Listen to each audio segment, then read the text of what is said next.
Hello दोस्तों, philosophy optional में अभी तक हमने जो है प्लेटो की ज्ञान मीमांसा पढ़ ली थी। अब जो है हम प्लेटो की तत्व मीमांसा पर विचार करेंगे कि प्लेटो के हिसाब से जो तत्व मीमांसा है, जगत का जो अंतिम तत्व है वो क्या है, इस बारे में हम डिस्कस करेंगे। तो प्लेटो की तत्व मीमांसा में दोस्तों हमने बेसिक वीडियो में हम पहले ही बता चुके हैं कि तत्व मीमांसा के तहत यह बताया जाता है कि जो जगत जो बना है इसकी मूलभूत तत्व क्या है।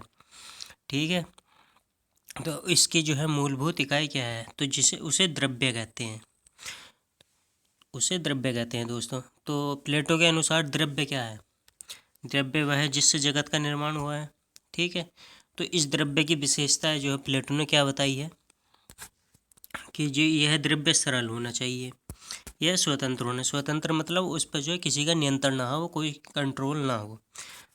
तीसरी बात उन्होंने बताई कि वह स्वतंत्र होना चाहिए, स्वनिर्भर होना चाहिए और अपरिवर्तनशील होना चाहिए। तो प्लेटो के हिसाब से जो जगत का जो निर्माण हुआ है वो द्रव्य जो है वो सरल होना चाहिए, स्वतंत्र होना चाहिए, स्वनिर्भर होना चाहिए, अपरिवर्तनशील होना चाहिए। तो ऐसे द्रव्य कौन सा होगा? क्योंकि प्लेटो के जो प्रत्यय है वो क्या है? सरल है। अगर वो सरल होगा तो इसका मतलब क्या होगा? वो निर्वयव होगा, उसमें कोई अवयव नहीं होगा। और जो निर्वयव होगा वो अविभाज्य होगा, क्योंकि उसमें अवयव नहीं है तो उसमें वो विभाजित भी नहीं होगा। जो अविभाज्य होगा तो वह अविनाशी भी होगा। दोस्तों, कोई सा भी तत्व जो सरल होता है उसमें अवयव नहीं होते, और जिसमें अवयव नहीं होते हैं उसमें जो है विभाजन हो सकता है। जैसे कि मेरे पास पेन है तो वो क्या है? हार्ड है, वो सरल नहीं है, वो हार्ड है। तो उसका हम विभाजन कर सकते हैं, उसे सवयव होगा, वो विभाज्य भी होगा, वो विनाशी भी होगा। मगर जो प्लेटो के अनुसार प्रत्येक सरल है, निर्वयव है, अविभाज्य, अविनाश है और नित्य है। तो दोस्तों, प्लेटो ने जो द्रव्य किसे मानना है? शाश्वत है, अमर है और स्वतंत्र है। तो प्लेटो के हिसाब से क्या कहा कि सरल होना चाहिए द्रव्य, स्वतंत्र होना चाहिए, स्वनिर्भर होना चाहिए, अपरिवर्तनशील होना चाहिए। तो इस हिसाब से देखा जाए तो द्रव्य कौन सा फिट बैठता है? प्लेटो के हिसाब से द्रव्य प्रत्यय फिट बैठता है। इसलिए जो है प्लेटो ने तत्व मीमांसा के तहत द्रव्य का जो माना है वो प्रत्यय को माना है। ठीक है, तो दोस्तों जगत का निर्माण किससे हुआ है? इस हिसाब से देखा जाए प्रत्यय से जगत का निर्माण हुआ है। और हमने माना है कि प्रत्यय की कुछ विशेषताएं, जैसे प्रत्यय अमूर्त होता है, सरल होता है, निर्वयव होता है, और इसकी कुछ विशेषताएं ये है।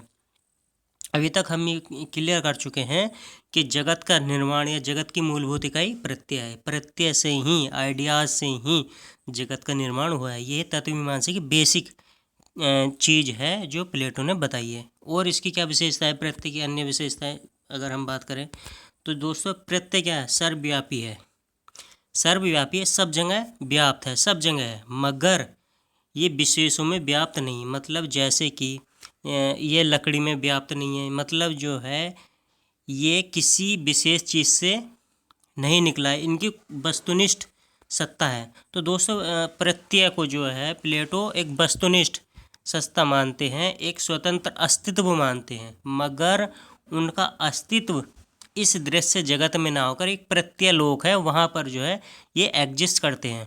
उस प्रत्यय लोक से ही जो है जगत की जो वस्तुएं हैं उन प्रत्ययों से ही जगत की वस्तुएं बनती हैं। इन्होंने ये कहा। तो जगत का निर्माण प्रत्यय से हुआ है, और प्रत्यय जो है प्रत्यय लोक में रहते हैं, उन प्रत्यय लोक से ही जगत की वस्तुएं होती हैं। तो दोस्तों जो ये जो जगत है ये क्या है? ये प्रत्यय लोक का जो है एक तरह से हम मान सकते हैं अभिव्यक्ति है। ठीक है, मूल जगत तो प्रत्यय लोक का जगत है, यह जगत जो है वास्तविक जगत नहीं है। मगर प्लेटो ने मानना है, जैसे शंकर ने मानना है कि ज्ञान तीन तरह का होता है, प्रतिभासी ज्ञान होता है, व्यवहारिक ज्ञान होता है और एक परमार्थिक ज्ञान होता है। ऐसे ही इस जगत के लिए ये जगत जो है ठीक है, सत्य है।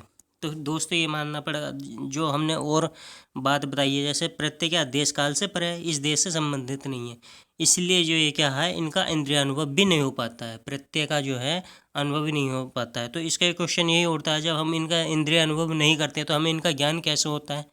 ठीक है, तो उस ज्ञान के लिए इन्होंने एक कॉन्सेप्ट आत्मा का दिया है। आत्मा प्रत्यय लोक की बासी होती है। आत्मा भी निर्यभ है, सरल है, अमर है।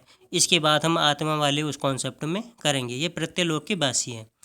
ठीक है दोस्तों, हमें ज्ञान जो प्रत्यय का, जो कि हमसे देश काल से हमारे से पर है, उसका हमें ज्ञान कैसे होगा? इस आत्मा से। आत्मा जगत में आएगी और प्रत्यलोक का ज्ञान लेकर जो आती है, और जब शरीर में आदमी की या व्यक्ति का आती है, तभी जो है प्रत्यलोक का ज्ञान हमारे साथ हमारे अंदर आ जाता है। ये आत्मा वाले कॉन्सेप्ट में हम आगे डिस्कस करेंगे। अभी हम तत्वमीमांसा की बात कर रहे हैं, और तत्वमीमांसा के तहत हमने जो पता कर लिया है कि हमारा जो जगत है वो प्रत्यय से बना है। तत्वमीमांसा के अंतर्गत हम ये मानते हैं कि जगत की मूलभूत इकाई ऐसी कौन सी इकाई है, कौन सी वस्तु है जिससे जगत का निर्माण है? क्या वो ईश्वर है? क्या वो प्रत्यय है? क्या कोई वो जड़ पदार्थ है? तो इन्होंने जो है प्रत्यय को ये इस जगत का इकाई माना है। दोस्तों, ये फिलॉसफी है, इसमें कुछ चीज़ हमें माननी पड़ती है। ठीक है दोस्तों। फिर तीसरी बात उन्होंने कही, इंद्रियां जो है केवल प्रत्ययों, जो हमारी इंद्रियां होती है, जो जैसे मन हो गया है, शरीर, नाक, कान, ये हमारे जो है, जो अब जब ये आत्मा आती है तो हमारे अंदर होता है प्रत्यय का। आत्मा आती है, प्रत्यय का ज्ञान हमारे अंदर लेकर आती है, तो हमारी इंद्रियों से जो है उस ज्ञान का स्मरण हो जाता है। ये उद्दीपन का काम करती हैं, तभी हमें जो है प्रत्यलोक का ज्ञान हो जाता है। क्योंकि जो आत्मा होती है वो शरीर के अंदर जाने के बाद जो है सुप्त अवस्था में होती है, वो अपने ज्ञान को जो भूल जाते हैं। तो जब हम अनुभव करते हैं तो हमें पुनर्स्मरण होता है। जैसे हम यहाँ किसी वस्तु को देखते हैं या चाय को पीते हैं तो मीठी लगती है, तब हमें पुनर्स्मरण होता है। हमें कोई इंद्रियों से ज्ञान नहीं होता है। इनका ये मानना है कि हमें चाय पी रहे हैं तो हमें कोई ज्ञान नहीं हो रहा है, हमारे ज्ञान अंदर ही जो है मिठ्ठे का ज्ञान था। बस हमने चाय पी तो हमें जो स्मरण हो गया कि हाँ भाई, हम ये है चाय मीठी होती है। ठीक है दोस्तों। फिर चौथी बात इन्होंने मानी है कि प्रत्यय क्या सत है। हमने बताया कि यही सत्य है और अस्तित्ववान है, मतलब इनका एग्जिस्टेंस है, फिजिकल एग्जिस्टेंस है। मगर ये अमूर्त भी हैं दोस्तों। ये विरोधाभासी टर्म है, अमूर्त है, एब्स्ट्रैक्ट है, मगर इनका एग्जिस्टेंस भी है। तो ये हमें माननी पड़ेगी जो फिलॉसफर ने कहा है बात। आक्षेप हम लगाएंगे, बाद में लगाएंगे। ठीक है दोस्तों, इनका अस्तित्ववान है। दूसरी बात, ज्ञान अभी हमने बताया कि अनुस्मरण से होता है। जैसे कि हमने कोई टेबल चेयर देख ली, अब चेयर हमें इसका अनुभव नहीं हुआ है, हमारे अंदर जो है आत्मा का में जो है पहले जो प्रत्यलोक में जो टेबल है उसका ज्ञान आत्मा लेकर आई है हमारे अंदर। मगर हमने जब इसका वो सामने टेबल देखा तो हमें इसका स्मरण हो गया, हाँ भाई ये टेबल है। ठीक है दोस्तों, ये हमने अभी बता दी। शरीर धारण करने के बाद ज्ञान जो सुप्त अवस्था में होता है, सुप्त अवस्था में होता है, और हमें केवल इसका जो अनुसरण होता है। नेक्स्ट दोस्तों, जब प्रत्यलोक में है तब उनका ज्ञान कैसे होता है? ये हम अभी बात कर रहे थे कि प्रत्यलोक है, हम इस जगत में रहते हैं, तो हमें उसका ज्ञान कैसे होता है? तो हमें जो है उसका ज्ञान आत्मा से होता है। तो दोस्तों, आत्मा की कुछ करेक्टरिस्टिक्स हम बता देते हैं। आत्मा क्या है दोस्तों? आत्मा जो है जैसे प्रत्यय है, निर्यभ है, सरल है, अविभाज्य है, अमर है। आत्मा अमर है, ये जो है प्रत्यलोक में रहती है। मगर क्या होता है, कुछ समय के लिए जो है ये बंधन में बंध जाती है और दृश्य जगत में आती है, और फिर उसके बाद जब वो शरीर में प्रवेश कर जाती है तो अपने आप को भौतिक समझने लगती है, क्या अमूर्त है। ठीक है दोस्तों। फिर उसके बाद इसकी जो 3 कैटेगरी होती है, इसमें एक बुद्धि होती है, एक साहस होता है, इच्छा होती है, और एक भावना है। बुद्धि में तर्क और सत्य असत्य की बात इसमें होती है। भावनाएं में जो है इसके साहस और महत्वाकांक्षा होती है, और इच्छाएं में जो है इसके आवेश और इच्छा होती है। फिलहाल हमें यही समझना है कि भाई प्रत्यलोक की जो है बासी है, और ये अपने साथ प्रत्यलोक का ज्ञान लेकर आती है आत्मा। और इन्होंने जो आत्मा को अजर और अमर माना है। दूसरी बात दोस्तों, हमने ये मान लिया कि भाई चलो जो है प्रत्यय से ही इस जगत का निर्माण हुआ है, मगर जो प्रत्यय हैं वो प्रत्यलोक में है और जगत जो है यहाँ पर है। तो फिर प्रत्यय से जो है इस जगत का निर्माण कैसे होता है? इनके क्वेश्चन ये जो है ये क्वेश्चन बनता है। तो इसकी व्याख्या के लिए जो इन्होंने कुछ सिद्धांत दिया, पहले हम यही समझ लेते हैं। जैसे प्रत्यय क्या है? नित्य है, अपरिवर्तनशील है, अपरिवर्तनशील है, इसका ध्यान रखना है। अमूर्त है, इनका ध्यान रखना है। फिर जब अपरिवर्तनशील है, जो उसमें कोई परिवर्तन नहीं हो सकता, तो फिर जगत का निर्माण कैसे किया? फिर दूसरी बात, ये अमूर्त है, कोई फिजिकल एग्जिस्टेंस नहीं है, फिर जगत का निर्माण जो है कैसे हो गया? तो दोस्तों, इन्होंने 2 तरह की दुनिया मानी है, हमने अभी बताया। एक तो प्रत्यलोक की जो है दुनिया है जिसमें प्रत्यय एग्जिस्ट करते हैं, एक दृश्य जगत की दुनिया है जिसे हम जिसमें रहते हैं। तो इन्होंने मानना है कि जो प्रत्यलोक की दुनिया है उसी से ही जो है ये वाली हमारी दुनिया बनी है। तो इसके लिए इन्होंने कुछ सिद्धांत दिए हैं कि कैसे जो है जगत का निर्माण हुआ। दोस्तों इन्होंने सिद्धांत दिए हैं मगर ये ठीक से उसे व्याख्या नहीं कर पाए, तो इन्हीं दोषों को आगे के दार्शनिकों ने जो है इसे सॉल्व करने का प्रयास किया है। तो इन्होंने जो है पहले दृश्य जगत के निर्माण के लिए एक सिद्धांत दिया है, प्रतिबिंबवाद या अनुकीर्ति या कॉपी थ्योरी। तो कॉपी थ्योरी के तहत जो है इन्होंने कहा है कि भाई जो प्रत्यय है, वो प्रत्यलोक है, उसका जो प्रतिबिंब है जो है वो दृश्य जगत की वस्तुएं, जैसे कि हम प्रिंट आउट निकलवाते हैं, एक इसमें मूल प्रति होती है, एक मेन प्रिंट होता है और उससे असंख्य प्रिंट बन जाते हैं। तो इन्होंने ये कहा कि भाई जगत में जो प्रत्यय जगत में जो है एक मूल प्रति है और उसका प्रतिबिंब जो है ये दृश्य जगत, जैसे कि मान लिया प्रत्यय जगत में एक पहाड़ है तो उसके ढेर सारे पहाड़ जो इस जगत में बन गए उसके प्रतिबिंब इसकी कॉपी के थ्रू बन गए। एक बात और है दोस्तों, जो प्रत्यय लोक में जो प्रत्यय होते हैं वो एक वर्ग का एक होता है। जैसे सभी मनुष्य का जो प्रत्यय है वो प्रत्यय लोक में एक होगा, वो मनुष्यत्व होगा, जो हम कहते हैं कि विशेषों में उसका सार निकाला जाता है। तो प्रत्यय लोक में जैसे सारे टेबल हैं, तो सारे टेबल जो इस जगत की हैं उसका केवल एक ही प्रत्यय जो है प्रत्यलोक में होगा। इस प्रकार से प्रत्यलोक जगत में एक वर्ग का एक प्रत्यय होता है, मगर अनेक वर्ग होने के कारण जो प्रत्यय भी अनेक होते हैं। तो ये हमें समझना पड़ेगा। तो इन्होंने मानना है कि भाई जो है प्रत्यलोक में मान लिया टेबल है, टेबल में एक प्रत्यलोक में एक टेबल होगा, मगर जो उसकी अनुकीर्ति होगी उसकी कॉपी जो है यहाँ पर आ जाती हैं। ठीक है, तो इसमें एक सिद्धांत और ये फिर इसमें जो है कुछ आक्षेप लगाए गए हैं। जैसे कि दोस्तों पहला आक्षेप यही है कि जो प्रत्यय क्या अमूर्त हैं, और जो अमूर्त हैं उससे मूर्त वस्तु का कैसे निर्माण हो सकता है। भाई जिसका कोई मतलब फिजिकल या जो मतलब एब्स्ट्रैक्ट है उसका मूर्त कैसे हो सकता है, कैसे जो है ये जगत बन सकता है। दूसरा, प्रत्यय एक है और उससे अनेक वस्तुएं बनती हैं। जैसे कि मान लिया टेबल का एक प्रत्यय हमारे ऊपर है प्रत्यलोक में और उससे असंख्य जो है टेबल बनती है, मगर हम जब देखते हैं कि दृश्य जगत में टूटी फूटी भी टेबल होते हैं और वहाँ जो होती है प्रत्यलोक में जो होता है टेबल वो एक होगा, वो कंप्लीट होगा, तो फिर उसकी फ़ोटोकॉपी ही सेम होनी चाहिए। मगर हम इस जगत में देखते हैं कि अनेक प्रकार की टूटी फूटी, किसी का साइज़ कुछ है किसी का साइज़ कुछ है, तो एक प्रॉब्लम ये हो जाती है। तो दोस्तों इसमें जो है प्रतिबिंब या कॉपी थ्योरी में जो है ये आक्षेप लगाए जाते हैं। एक आक्षेप ये लगाया जाता है दोस्तों कि मान लिया प्रत्यलोक हो गया और एक दृश्य जगत हो गया, जब उसकी फ़ोटोकॉपी करने के लिए तृतीय पर्सन भी होना चाहिए और फिर उसकी फ़ोटोकॉपी के लिए भी एक तृतीय पर्सन होना चाहिए या वस्तु होनी चाहिए। तो इससे क्या अनावस्था दोष हो जाता है। तो ये भी एक जो है इन पर आक्षेप लगाया जाता है दोस्तों। फिर इन्होंने जब ये प्रतिबिंबवाद थ्योरी फिट नहीं बैठी तो उन्होंने एक सहभागिता का सिद्धांत दिया, जिससे जो है दृश्य जगत की वस्तु और प्रत्यलोक के संबंध को स्थापित किया जा सके। तो इसे पार्टिसिपेटरी थ्योरी कहा गया है। इसमें क्या है दोस्तों, हमने मानना है कि प्रत्यय जो है सरल होता है, निर्यव्य होता है, अविभाज्य होता है, अविनाशी होता है, ये इसकी कैरेक्टरिस्टिक्स है। तो इन्होंने क्या कहा है इस सिद्धांत के तहत कि दोस्तों जैसे एक टेबल का प्रत्यय है, तो जो जो जगत की वस्तुएं हैं वो बहुत बड़ा प्रत्यय है, उसमें जो है पार्टिसिपेट करती है। मतलब एक बड़ी सी मान लिया ये टेबल है और इसमें जगत की कई सारी टेबल इसमें पार्टिसिपेट करती हैं ऐसे, तो इससे जो है जगत का निर्माण हुआ है, इनका ये मानना है। तो दोस्तों यहाँ फिर ये आक्षेप लगाया जाता है कि सहभागिता सिद्धांत के तहत अगर हम एक जटिल बड़ा प्रत्यय और उसमें असंख्य प्रत्यय हो जाते हैं तो इससे क्या होता है, इससे ये होता है कि प्रत्यय जो है सावयव हो जाएगा, क्योंकि एक बड़े प्रत्यय से कई सारे प्रत्यय की सहभागिता कर रही हैं, उसमें जो है भाग ले रही हैं।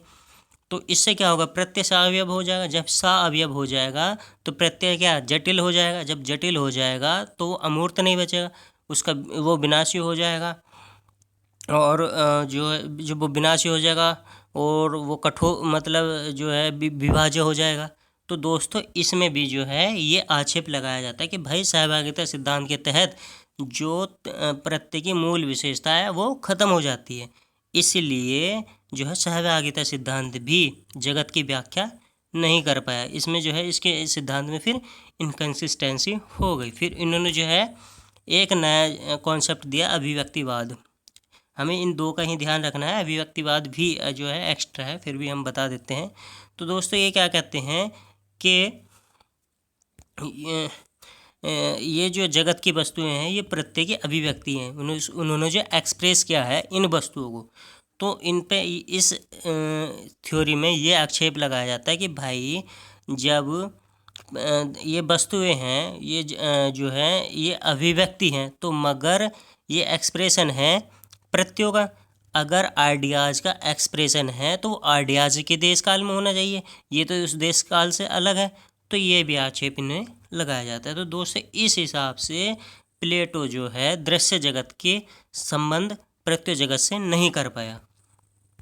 सहभागिता सिद्धांत में दोस्तों ये भी कहा जाता है कि जो वस्तु जितनी ज़्यादा सहभागिता जिस प्रत्यय में करेगी वो उसके ज़्यादा निकट होगी, वो उतनी सही होगी। मगर हम अभी देख चुके हैं कि सहभागिता सिद्धांत के तहत जो प्रत्यय सरल नहीं रह जाता है, विनाशी नहीं रह जाता है, अविनाशी नहीं रह जाता है, अविभाज्य नहीं रह जाता है। फिर इसके बाद दोस्तों ये इस जो है प्रत्यय जगत से संबंध नहीं स्थापित करा पाया, यानी कि तत्व मीमांसा के तहत जगत के जो निर्माण की व्याख्या है वो ठीक से प्लेटो नहीं कर पाए। फिर दोस्तों इनके जो है एक कॉन्सेप्ट इनके उसमें आता है, आत्मा की हम बात कर चुके हैं। सर्वोच्च प्रत्यय, ये जो प्रत्यय जो होते हैं दोस्तों ये वाला, इसके तहत जो प्रत्यय लोक में दोस्तों ये प्रत्यय इधर जैसे दृश्य जगत में वस्तुएं इधर उधर बिखरी होती हैं, ये प्रत्यय लोक में जो है ये वस्तुएं इधर उधर बिखरी हुई नहीं हो पाती हैं, नहीं होती। उनमें प्रत्ययों में जो है एक व्यवस्था होती है, एक क्रम होता है। जैसे कि हमारा एक शरीर है, शरीर में जो है हाथ है, पैर है और आपका जो भी गर्दन है, इनमें क्या है एक व्यवस्था है, एक क्रम है। ऐसे ही प्रत्यय जगत में जो ये प्रत्यय एक तरह से व्यवस्थित है। जो सबसे कम स्तर का प्रत्यय होता है वो सबसे नीचे आता है, उससे ऊपर आता है। तो सर्वोच्च ऊपर जो है शुभ का प्रत्यय आता है, सर्वोच्च प्रत्यय जिसे हम कहते हैं। तो दोस्तों इन प्रत्ययों में एक व्यवस्था है और ये शुभ या सर्वोच्च प्रत्यय क्या करता है, इन सबको रेगुलेट करता है, नियंत्रित करता है। ठीक है दोस्तों, तो इसमें जो निचले स्तर पर कम बुद्धि वाले प्रत्यय होते हैं और ऊपर वाले सर्वोच्च प्रत्यय होते हैं। ठीक है दोस्तों, इनमें भी जो है बीच में व्यवस्था। तो ये क्वेश्चन भी अगर पूछा जाएगा कि सर्वोच्च प्रत्यय का क्या कार्य है, तो प्रत्यय जगत में जो है क्या ये प्रत्यय जगत अव्यवस्थित है, तो हमें ध्यान देना है ये प्रत्यय जगत जो है इनमें व्यवस्था है। सबसे नीचे लेवल पर कम स्तर का जो है प्रत्यय होता है उसके ऊपर होता है, और शुभ का प्रत्यय सबसे सर्वोच्च ऊपर जो होता है वो होता है, और वो इन प्रत्ययों को नियंत्रित करता है, रेगुलेट करता है। ठीक है दोस्तों, और जो है ये हम बता चुके हैं कि प्रत्यय जो है एक वर्ग का जो है एक ही होता है। ठीक है दोस्तों, अब नेक्स्ट टॉपिक जो आता है इसमें इस वर्ग की अवधारणा। तो दोस्तों ये क्वेश्चन खैर नहीं पूछा जाता है मोस्टली कि इस वर्ग की अवधारणा, फिर भी हम बताते हैं दोस्तों। प्रत्यय लोक जगत और ये जो जगत है इन दोनों के निर्माणकर्ता के रूप में जो है ईश्वर को स्वीकार किया गया है। दोस्तों ये क्या ईश्वर क्या करता है, प्रत्यय नाम का एक इनके पास साक्ष्य है जो वास्तविक है, और जो है जड़ पदार्थ यानी कि मटेरियल जो है रखता है और उस प्रत्यय में के साक्ष्य में डाल देता है और जिस जगत का जो है निर्माण करता है। तो ईश्वर जो है यहाँ पर जगत के निर्माण के लिए माना गया है प्लेटो के द्वारा। तो दोस्तों तत्व मीमांसा या प्लेटो की जो तत्व मीमांसा और ज्ञान मीमांसा हम पढ़ चुके हैं। ये पूरी कंप्लीट फिलॉसफी 3 से 4 लेक्चर में हम कंप्लीट कर चुके हैं। अब इस चीज़ को समझने के बाद आप कोई भी बुक पढ़ोगे तो वो अच्छे से समझ में आ जाएगी। दोस्तों नेक्स्ट टॉपिक में हम प्लेटो की कुछ आलोचनाएं हैं उसे ले सकते हैं, और उसके बाद नेक्स्ट दार्शनिक अरस्तु पर जो है हम विचार करेंगे, उसे पढ़ेंगे। Thank you for watching.